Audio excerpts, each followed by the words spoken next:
She's A very bad.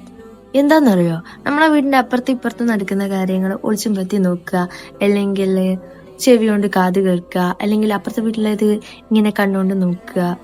ഇവൻ സ്വന്തം കാര്യം സിന്ദാബാന്നാണ് ഇസ്ലാമിൽ പറഞ്ഞത്. ഇനിയിപ്പോ എന്താ പറയാ, ഇസ്ലാമിൽ നിന്നല്ല, എല്ലാം നമ്മളതായിട്ട് നോക്കി ജീവിച്ചു നിന്ന് കഴിഞ്ഞാല് നമ്മൾ ഭയങ്കര പെർഫെക്റ്റ് ആണ്.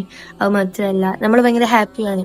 നമ്മൾ ഈ ആരാന്റെ ജീവിതത്തിൽ അവർക്ക് എന്ത് സംഭവിച്ചെന്ന് നോക്കുന്ന സമയത്ത് നമ്മളെ ജീവിതത്തിൽ അതുവരെ നല്ലതായിരിക്കും. പിന്നീടാണ് നമുക്ക് പ്രശ്നങ്ങൾ ഉണ്ടാവാൻ വേണ്ടി തുടങ്ങുക.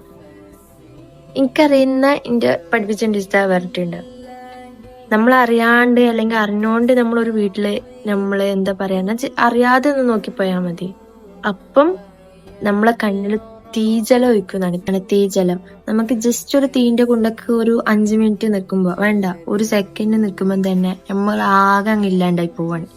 അപ്പൊ ഒരു തീജലം നമ്മളെ കണ്ണിലേക്ക് നാളെ മഹ്ശറ നിൽക്കുമ്പോ എന്തായിരിക്കും നമ്മളൊക്കെ അവസ്ഥ ഉണ്ടാവുക? നമുക്ക് നമ്മളതായിട്ടുള്ള ഒരുപാട് കുറ്റങ്ങളും പ്രശ്നങ്ങളും ഒക്കെ ഉണ്ട്. പക്ഷെ എന്നാലും നമ്മൾ ബാക്കിയുള്ളവരുടെ അടുത്ത് എന്തിനാണ്, ഇനിയിപ്പോ നമ്മളെ നല്ല ഹാപ്പിയിലാ ജീവിക്കുന്നുണ്ടെങ്കിലും നമ്മൾ എന്തിനാണ് ബാക്കിയുള്ളവരുടെ ലൈഫിലൊക്കെ കയറാനും, അവർക്ക് എന്ത് പറ്റി, അവരുടെ ജീവിതത്തിൽ എന്ത് സംഭവിച്ചു, ആടെ അറിയാ വരിക പോവുക ചെയ്യുന്നതെന്ന് നമ്മൾ എന്തിനാ നോക്കുന്നത്? ഷീസ് എ വെരി മോസ്റ്റ് വൃത്തികെട്ട പരിപാടി. അത്ര എനിക്ക് പറയാനുള്ളൂ. അങ്ങനെ ആരെങ്കിലും നമ്മൾ നോക്കുന്നുണ്ടെങ്കിൽ ഇനിയെങ്കിലും നിങ്ങൾ അങ്ങനെ എന്ത് ചെയ്യുക, നോക്കാതിരിക്കുക. Okay, bye bye.